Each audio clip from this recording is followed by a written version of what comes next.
युनुसभाई, महानगर प्रमुख राजूजी वैद्य, महापौर माजी महापौर नंदकुमारजी घोडेले, शिवसेनेचे विभागीय सचिव पटवर्धनजी, शिवसेनेचे सहसंपर्क प्रमुख माजी महापौर त्र्यंबकराव तुपे, विश्वनाथजी स्वामी, महिला आघाडीच्या औलवारताई, दातारताई, राष्ट्रवादीच्या पटेलताई उपस्थित, सचिनजी तायडे, डॉक्टर हाशमीजी, तर महाविकास आघाडीचा आणि विशेषतः शिवसेनेचा एक प्रचाराचा एक टप्पा जवळपास पूर्ण झालेला आहे. 90% गावात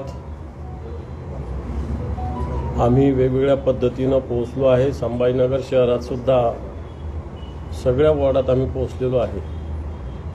जो पहिला टप्पा असेल, प्रचार फेरी असेल, घरोघरी प्रचार असेल, हा पूर्ण झालेला आहे. काँग्रेस असेल, राष्ट्रवादी काँग्रेस असेल, काल शरद पवार साहेबांची ते सभा होती, नाना पटोले साहेबांची सभा होऊन गेली, अमित देशमुखांची सभा होऊन गेली. आज सचिनजी पायलट सुद्धा या ठिकाणी येत आहेत. दिनांक 14 तारखेला आणि 15 तारखेला उद्धवजी ठाकरे साहेब यांच्या या जिल्ह्यामध्ये 3 सभेचं आयोजन करण्यात आलेलं आहे. यात मुख्य सभा मराठवाडा सांस्कृतिक मंडळावर 14 तारखेला संध्याकाळी 6 वाजता होणार आहे. आणि जी आमची तिन्ही पक्षाची तयारी चालू आहे, त्या हेतून असं लक्षात येतं की ही सभा अतिशय विराट होईल. 14 तारखेला दुपारी 3 वाजता कन्नड येथे सुद्धा एक जाहीर सभा होणार आहे. आणि 15 तारखेला सकाळी 11 वाजता सिल्लोड या ठिकाणी उद्धवजी ठाकरे साहेबांची सभा होणार आहे. संभाजीनगरची सभा ही 9च्या 9 उमेदवाराच्या प्रचारात आहे. काँग्रेस असेल, राष्ट्रवादी काँग्रेस असेल, शिवसेना असेल, या 9 उमेदवार जे आमचे उभे आहे या जिल्ह्यामध्ये, त्यांच्या प्रचारात ही 14ची संध्याकाळची सभा आहे. या सगळ्या निवडणुकीत खोटी आश्वासनं दिली जातात, खोट्या घोषणा केल्या जातात. परवा देवेंद्रजी इथं येऊन गेले, 3 महिन्यात पाणी देऊ सांगितलं. मग तर त्याचा लेखाजोखा ट्विटच्या माध्यमातून काल सकाळी मी मांडलेला आहे. खऱ्या अर्थानं या सरकारने हे पाणी मिळू नये अशा पद्धतीनं प्रयत्न केले. फेक नॅरेटिव्ह कशाला म्हणतात, ही भारतीय जनता पार्टी करते. उद्धवजींचं सरकार असताना, महाविकास आघाडीचं सरकार असताना शहराच्या पाणी पुरवठ्याच्या योजनेला जो काही महानगरपालिकेचा हिस्सा आहे तो राज्य सरकारने देण्याचं कबूल केलं होतं, घोषणा केली होती माननीय उद्धवजींनी स्वतः. आणि आता या सरकारने या योजनेला महानगरपालिकेला कोणतंही सहकार्य करायचं नाही अशी भूमिका घेतली. नंतर सातत्यानं ही भूमिका सभागृहात आणि सगळ्या मुख्यमंत्र्यांना भेटून मी मांडल्यानंतर सॉफ्ट लोनद्वारे महानगरपालिकेला सॉफ्ट लोन देण्याचा निर्णय सरकारने घेतला, ज्याचा हप्ताच महानगरपालिकेचा 25 कोटी बरोबर राजू महिन्याला येणार आहे, जे महापालिकेच्या दृष्टीनं भरणं शक्य नाही. आणि त्यावर खोटं मत देवेंद्र फडणवीस यांनी संभाजीनगरच्या एका सभेत मांडलं की राज्य सरकारने कोणतंही सहकार्य महानगरपालिकेला याच्या बाबतीत, त्यांचा वाटा जो नियमाने तेवढाच, परंतु महानगरपालिकेची आर्थिक स्थिती बघता जे महाविकास आघाडीनं जाहीर केलं होतं ते न करता एक लोन देण्याचा निर्णय घेतलेला आहे, जे महानगरपालिका कदापि फेडणं अशक्य आहे. आणि 3 महिन्यात आताच्या ज्या गतीनं काम चालू आहे, अजून वर्ष ते 1.25 वर्ष काम चालू होऊ शकत नाही अशा प्रकारची स्थिती. जवळपास 54 जलकुंभापैकी 10 जलकुंभ पूर्ण झालेले आहे. अजून 44 जलकुंभ व्हायचे बाकी आहे. काही जागांचा तर प्रश्न, जागांचाच प्रश्न आहे. आणि खोट्या घोषणा या ठिकाणी केल्या गेल्या. हे सगळं होत असताना संजय शिरसाट यांनी राजू शिंदे यांच्यावर आरोप करताना MIM अशी भूमिका मांडली. मला असं वाटतं MIM ही भारतीय जनता पार्टी आणि एकनाथ शिंदे यांना मदत करणारी संघटना आहे. राज्यात 5 वर्षात जे MIMचे 2 आमदार होते, त्यातल्या मागच्या 2.5 वर्षात या आमदारांनी सातत्यानं एकनाथ शिंदे यांना सहकार्य करण्याची भूमिका घेतली. परिणामी त्यांच्या मतदारसंघात जर आपण बघितलं तर मोठ्या प्रमाणावर निधी आणि दुसरा लाभ MIMला एकनाथ शिंदे आणि देवेंद्र फडणवीस यांनी पोहोचवलेला आहे. मागच्या वर्षीसुद्धा MIMचा वापर संजय शिरसाट यांनी स्वतःचं सीट वाचवण्यासाठी केला होता. या वर्षीसुद्धा उलट MIM सहकार्य करते हे भारतीय जनता, कारण मुस्लिम मतदार मोठ्या प्रमाणावर महाविकास आघाडीला आणि शिवसेनेला मोठ्या प्रमाणावर होत आहेत. तसा सगळा कल आहे. आणि असं असताना हे मुस्लिम मतदान आम्हाला न पडण्याच्या ऐवजी MIMला जावं असा प्रयत्न संजय शिरसाट आणि भारतीय जनता पार्टीने एकनाथ शिंदेंचा पक्ष करतोय. आणि म्हणून उलट MIM ही यांचीच शिंदे आणि भाजपची बी टीम आहे अशा पद्धतीची भूमिका नव्हे असं सगळ्या जनतेला असं वाटतंय. आणि तेव्हा खोटे आरोप शिरसाट करत होते, ज्यांनी असं सांगितलं होतं, आपल्या चॅनलनीही दाखवलं होतं की मी फक्त फॉर्म भरणार आणि महाराष्ट्रात फिरायला जाणार. मला वाटतं आता त्यांना या मतदारसंघाची गल्ल्या माहिती नव्हत्या, त्या आता आम्ही शिवसेनेमुळे माहिती होत आहेत अशा प्रकारची स्थिती आहे. MIM ही त्यांचीच बी टीम आहे हे मी स्पष्टपणे सांगतो. ज्या सभा होणार आहे, आणखी सभा मला वाटतं पायलटजींच्या पण सभा होणार आहे, सुप्रियाताईंच्या पण सभा या ठिकाणी येत आहेत. इम्रान प्रतापगडे का हो गया नाही होण्याची अशा एक वेगवेगळ्या सभा या पूर्ण जिल्ह्यात होत आहेत. आणि मला असं वाटतं आम्ही मागच्या वेळेस जशा पद्धतीनं यश मिळवलं होतं, सगळ्या जागेवर 9च्या 9 जागेवर आम्ही यश मिळवू अशा प्रकारची स्थिती आहे. काही उमेदवारांना मॅनेज उमेदवार अशा पद्धतीनं अफवा भारतीय जनता पार्टी फैलावती. मला वाटतं सगळे उमेदवार ताकदीचे आहे, सगळे उमेदवार मजबूत आहे आणि सगळ्यात महत्त्वाचं संघटन आमचं तिन्ही पक्षाचं मजबूत आहे. त्यामुळं आम्ही काही पैशाच्या आधारावर, खोक्याच्या आधारावर, प्रलोभनाच्या आधारावर निवडणूक लढत नाही, तर आम्ही आमच्या संघटनेच्या ताकदीच्या बळावर ही निवडणूक लढतो. निवडणूक लढत असताना दुसरीकडे मोदी आणि शहा देखील राज्याकडे विशेष फोकस करून आहेत. विधानसभेमध्ये त्यांनी विशेष लक्ष घातलंय. ठाकरे म्हणतात की त्यांनी स्वतःच्या पदाचा राजीनामा द्यावा आणि स्टार प्रचारकच व्हावा. बरोबर आहे, कारण देशाचे पंतप्रधान म्हणून, देशाचे गृहमंत्री म्हणून विशेष फॅसिलिटी घ्यायच्या, त्याचप्रमाणे एक भारतीय जनता पार्टीचे नेते म्हणून त्यांनी प्रचार करावा ना. भारतीय जनता पार्टीचे नेते म्हणून त्यांनी प्रचार करावा. देशाचे पंतप्रधान किंवा गृहमंत्री लागतात 500 आणि 1000 लोकांच्या. घ्या ना सांस्कृतिक मंडळावर सभा, अमित शहांच्या घ्या. आता मोदींची सभा कुठे आहे? रामनगरमध्ये एका रस्त्यावर. अरे आम्ही सांस्कृतिक मंडळ ठेवली, उद्धव साहेबांची सभा, लाख लोक येतील आमच्या सभेला. चॅलेंज, तुमची सभा मोठी होती का आमची सभा मोठी होती पाहू आपण, आणि मग कळेल ताकद कोणाची आहे. मुख्यमंत्री एकनाथ शिंदे सरकारचं नेतृत्व करणार आहेत, मात्र निकालानंतर आम्ही शरद पवार यांना सत्ता स्थापनेची संधीच देणार नाहीत अमित शहा म्हणतात. याचा अर्थ शरद पवार सत्ता स्थापनेच्या जवळ आहेत असं त्यांना वाटलेलं आहे. हाच याच्यातून अर्थ घेतला पाहिजे. सभा कोणाची मोठी याच्यावर ताकद ठरते का? असं नाही, सभेहून ताकद ठरतच असते ना. कारण जर यांची लढत नाही, हे नाही, यांना त्या बजरंग चौकात रस्त्यावर सभा घ्यावी लागली.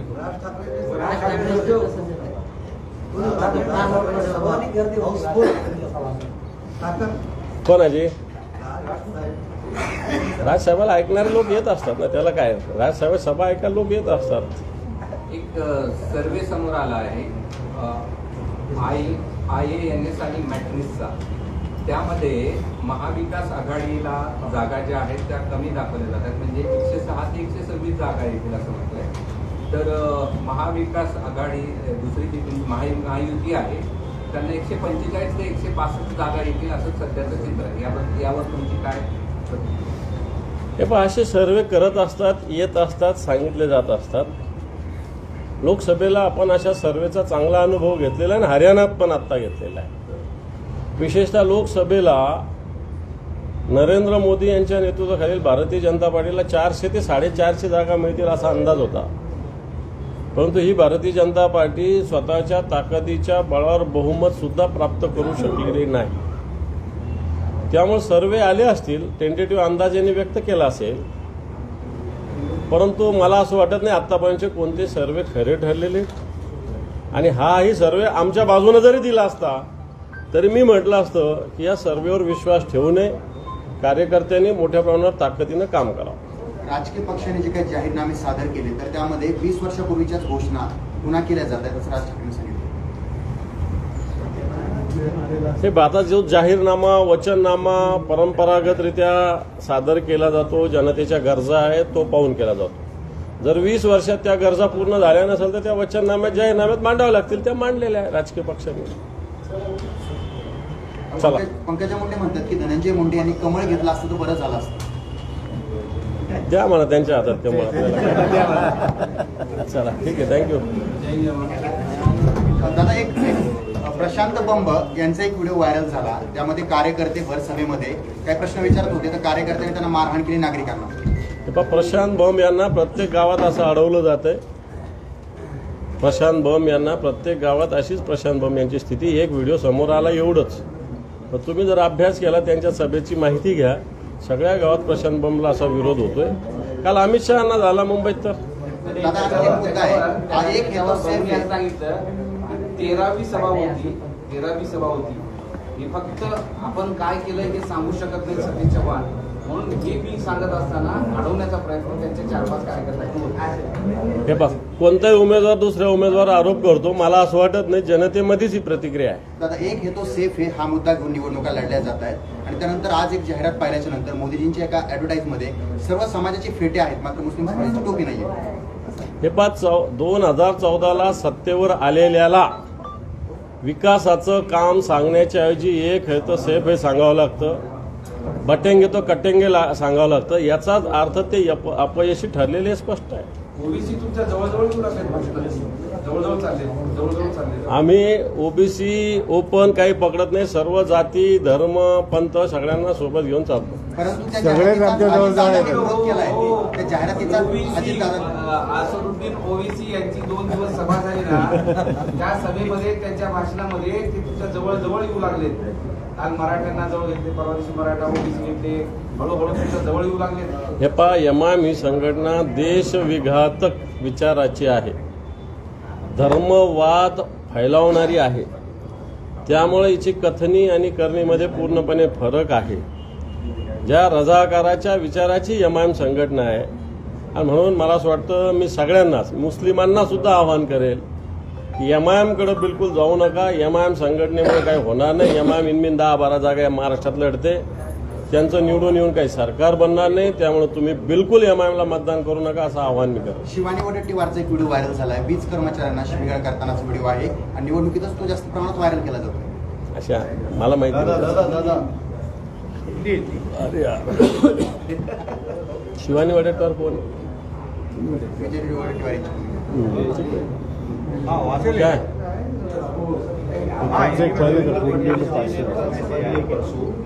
उसके अंदर यहाँ पर काम होता है कि इतने काम हो गए और सबसे बड़ा मसला पानी का है तो आज तक पानी नहीं मिल पाया. देवेंद्र जी फडणवीस ने जो कहा संभाजीनगर में पूरा गलत झूठ कहा है. झूठी बात उन्होंने संभाजीनगर में कही है. जो पानी की योजना है जिसको मंजूरी माननीय उद्धव जी ठाकरे साहब ने दी थी महाविकास आघाड़ी के सरकार के समय में, उसका काम शुरू हुआ था. अच्छी गति से काम शुरू हुआ था. लेकिन जब से गद्दारों का सरकार आया है, देवेंद्र फडणवीस शिंदे सरकार आया है, जब से इस पानी पुरोठा स्कीम की गति कम हुई है. उन्होंने जो कहा इस शहर में हम जल्द से जल्द पानी देंगे, इस शहर में 1-1.5 साल एक पानी नहीं दे सकते ऐसी स्थिति है. उन्होंने कारपोरेशन को मदद की ऐसा कहा है. उन्होंने कारपोरेशन को सॉफ्ट लोन लेने के लिए कहा है. कारपोरेशन वो लोन वापस नहीं दे सकते ऐसी स्थिति है. इसलिए इस शहर के बाजू से ये अभी का सरकार नहीं है. महाविकास आघाड़ी ने ये योजना लाई थी और महाविकास आघाड़ी सरकार आने के बाद ये पूरी करेगी. एयरपोर्ट का भी मसला बताया हमने. एयरपोर्ट की पेमेंट की गई है, एक्वायर कर लिया गया है, ऐसा सब. एयरपोर्ट को एक्विजिशन का प्रोजेक्ट पिछले 5-6 साल से चल रहा है. ज़मीन तो एक्वायर की है, लेकिन उसको मुआवजा अभी तक सरकार ने नहीं दिया है। जब ये मुआवजा दिया जाएगा तब इसका मतलब है कि एयरपोर्ट आगे हो जाएगा। जब तक हो नहीं सकता, सरकार के तिजोरी में अभी 1 रुपया भी मुआवजा देने के लिए नहीं है। इंडस्ट्री काफी लाए ऐसा बता रहे हैं। यहाँ से इंडस्ट्री गुजरात गई है। यहाँ पे मेडिकल डिवाइस प्रोजेक्ट आने वाला था बिडकिन में, वो गुजरात में गया है। यहाँ पे गेल प्रोजेक्ट आने वाला था गैस अथॉरिटी का, वो भी मध्य प्रदेश में गया है। ये भारतीय जनता पार्टी की नाकामी है। शिंदे सिरसाट ने जो आरोप किया कि एमआईएम का कैंडिडेट है आपका। ये देखो, एमआईएम संगठन मैंने बताया बीजेपी और एकनाथ शिंदे इनके लिए काम करती है। और पिछले टाइम भी सिरसाट के लिए उन्होंने काम किया था, ये टाइम भी एमआईएम, क्योंकि मुस्लिम वोट तो हमको गिर रही है ना, हमको गिर रही है, तो वो कम होने के लिए एमआईएम का यूटिलाइज शिंदे और फडणवीस सरकार कर रही है और सिरसाट भी कर रही है। उनका ये कहना है कि हमारा जो मुकाबला है शिंदे सेना का और बीजेपी का एमआईएम से है, तो आप तो लड़त में दिखाई नहीं दे रहे, ऐसा क्यों? जनता बताएगी, जनता बताएगी। सर ओवैसी ओवैसी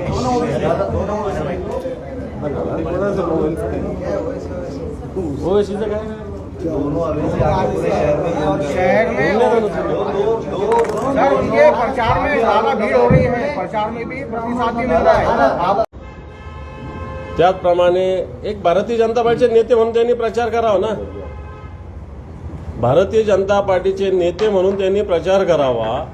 देशाचे पंतप्रधान किंवा गृहमंत्री म्हणून प्रचार करण्यापेक्षा भारतीय जनता पार्टीचे नेते म्हणून त्यांनी प्रचार करावा।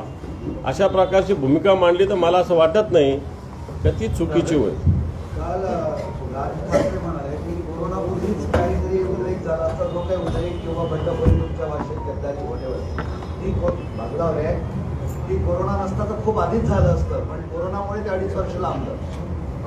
मला याची माहिती नाही। ह्या सगळ्या गोष्टी मला असं वाटतं पूर्ण चर्चा होऊन झालेल्या आहेत। जे कोणी काही प्रमाणात माननीय उद्धवजी ठाकरे साहेबांच्या कानावर अशा गोष्टी आल्या होत्या, त्यावेळेस जर मी अशा पद्धतीनं गेलो नाही तर मला ईडी कारवाई करेल, मला जेलमध्ये राहावं लागेल, अशी गयावया करून कोण बोलले हे आदित्य साहेबांनी आणि उद्धव साहेबांनी स्पष्ट केलेलं आहे। आणि मला वाटतं त्याच्यापासून वाचण्यासाठीच यांनी अशा पद्धतीनं बंड केलेलं आहे। बंड मानता येणाऱ्याला गद्दारी केलेली आहे असं एक सगळ्या महाराष्ट्राला माहिती आहे। राज ठाकरे असं म्हणाले की गेल्या वेळेला जेव्हा आदित्य उभा होता तेव्हा मी म्हटलं की आमच्या कुटुंबातील पहिला माणूस उभा राहत आहे, मी तिथे उमेदवार टाकणार नाही। मी माझ्या मनापासून केलं, मी परिवाराच्या आड कधी राजकारण येऊ दिलं नाही। मला असं वाटतं या सगळ्या खोट्या गोष्टी आहेत। दररोज काँग्रेस किंवा भाजप किंवा राष्ट्रवादी किंवा एकनाथ शिंदे यांच्यावर टीका करण्यापेक्षा ज्यांना उद्धवजींवर टीका करणं आवडतं आणि तीच व्यक्ती मी परिवाराच्या हिताच्या आड येत नाही असं म्हणणं मला असं वाटतं हा तुटप्पीपणा आहे। उमेदवारीच्या असं म्हणाले यादीमध्ये की मी बाळासाहेबांना सांगून बाहेर पडलो, त्यांनी मला शेवटची मिठी मारली, मला कोणता पक्ष फोडणे मोठे व्हायचं नव्हतं, माझ्या ताकद आहे मी निर्माण करेन, मी दगा देऊन धोका देऊन बाहेर पडलो नाही। जेव्हा उद्धव आजारी पडले तेव्हा गाडीतून मी आलो होतो, आधी आलो होतो। फक्त अशा गोष्टी तोंडावर काढायच्या नसतात।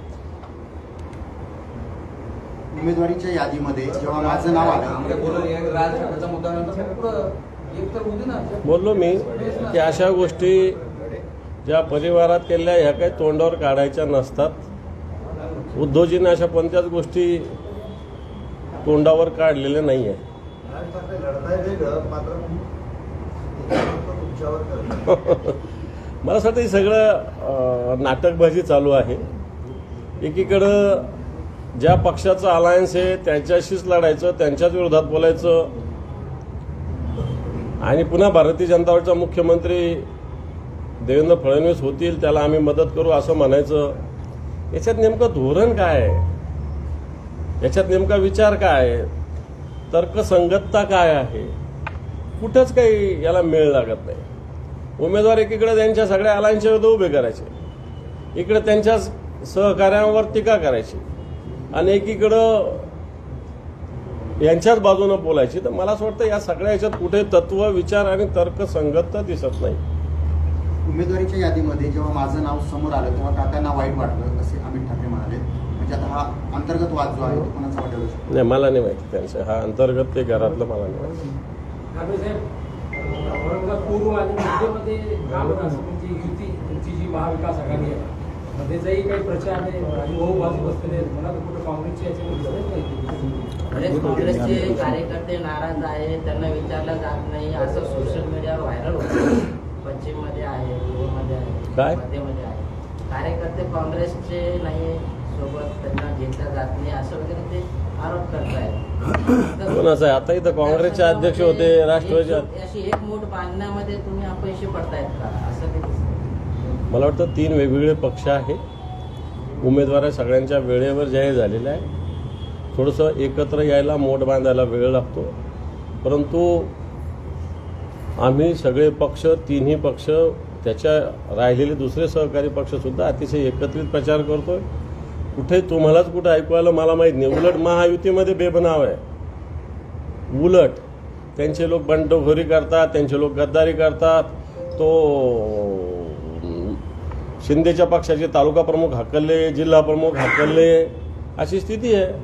तुम्हाला हे दिसतच नाही. भारतीय जनता पार्टी एकनाथ जाधव वैजापूरला उभे, हे तुम्हाला दिसत नाही. आता तुम्ही आमच्याविषयी बोलताय. तुम्ही जरा हे बघा, जरा डोळे उघडा, तुमचे उघडा डोळे बघा नीट जरा. आता ते हे असं नाही, त्यांचे नेते येतात सचिन पायलट त्यांचे नेते येत आहेत. असं नाही असं नाही. सचिन पायलट येतात, गेलं पाहिजे. उगाच तुम्ही काही नका सांगा. धनंजय महाडिकाचं ऐकलं, त्याच्यावर काल ट्विट केलं आणि त्याच्यावर निवडणूक आयोगाने तक्रार पण दाखल केली, गुन्हा पण दाखल झाला. जे लोक लाडकी बहीण म्हणतात, ती लाडकी बहीण योजना सरकारची असताना त्यांना दंबाजी करतायत, स्वतःच्या खिशातून पैसे दिले असं म्हणतात. पुन्हा महिलांच्या क्षमतेविषयी प्रश्न निर्माण करतात. आता यांना लाडकी बहिणीचं महत्व काय माहिती. काँग्रेस राष्ट्रवादी तुमच्यासोबत आहे असं तुम्ही म्हणताय, हे मान्य आहे. परंतु तुमच्याच पक्षाला शहरामध्ये मोठ्या प्रमाणावर गळती लागली आहे, वेगवेगळे पदाधिकारी सोडून जात आहेत. तर असं का होतंय? विधानसभा निवडणुकीच्या हे पहा, शिवसेना हा महासागर आहे. समजा गेले, आम्ही तर अर्ध्या तासात कारवाई केली का नाही? अर्ध्या तासात उमेदवार पण, कारवाई पण. कोण गेले तिथं? आमचं काय थांबलं? एखादा गटप्रमुख बूथवरचं आमचं काम थांबलं? एखाद्या वॉर्डातलं आमचं काम थांबलं? वाटतं जे गेले ते कामातच नव्हते, बेसिक बिनकामाचे होते ते. कुठे तुम्हाला दिसले का आमच्या एखाद्या कार्यक्रमात कुठेतरी? आणि मग काय कामाचे होते लोक? तरी तुम्ही उमेदवारी दिली होती. कोणाला? तनवारींना दिली होती. आम्ही दिली होती. ते कामात नव्हते असं म्हणतात. हो, नव्हते. लोकसभेला तरी कुठे होते? एका जरी कार्यक्रमाला होते. मग कशी दिली उमेदवारी? दिली आता पक्षाने. चूक झाली आमची. कोणाला? हे पण माझा उमेदवारी देईपर्यंत सपोर्ट विरोध असतो. ज्या दिवशी उमेदवारी दिली त्या दिवशी पक्षाचा जो उमेदवार आहे त्याचं काम करणं आमचं कर्तव्य असतं. तोच प्रश्न आहे की उमेदवारी देईपर्यंत तुमची भूमिका काय होती त्यांच्या संदर्भात?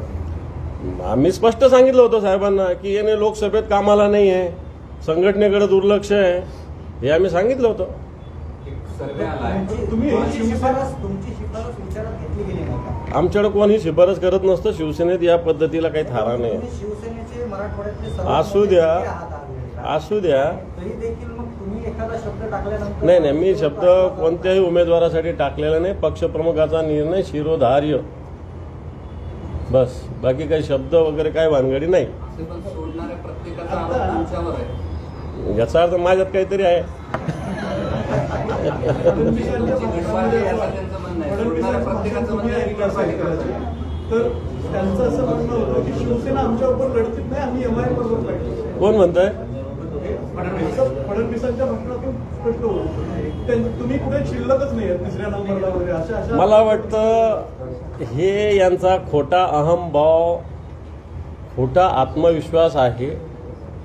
लोकसभेला हे म्हणत होते की आमची एखादी जागा निवडून येईल. यांच्या 30-35 जागा लढून सुद्धा 9 जागा निवडून आल्या. मग तर त्याच याच्यात राहावं, आमच्याशी तुमची लढत नाही असंच समजावं. निश्चित आम्हाला तुम्हाला आम्ही या निवडणुकीत सगळ्या ठिकाणी चांगल्या पद्धतीनं पराभूत करू. तुम्हाला तसं वाटत असेल तर